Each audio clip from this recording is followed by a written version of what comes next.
वरिष्ठ आईएएस अधिकारी तथा एससी एसटी डिपार्टमेंट पूर्वतन सचिव विष्णुपद सेठी उपरे गिरफ्तर एवं संभावना घनई।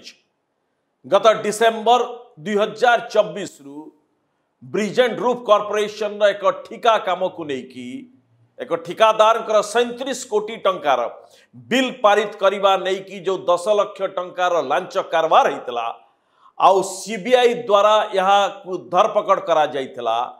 एबे से मामला गत काली हाईकोर्ट रे एक गुरुत्वपूर्ण मोड़ नहीं। जस्टिस वी नरसिंह पक्षरु विष्णुपद सेठी जे कि ए मामला रे सीबीआई रो गिरफ को एड़ेबा पई एक आगुआ जामीन रो आवेदन करिथिले। से पिटिशन रो सुनानी करिकी जस्टिस वी नरसिंह पक्षरु जो राय शुणा जाइछि ए राय भितरे बहु गुरुत्वपूर्ण तथ्य रही।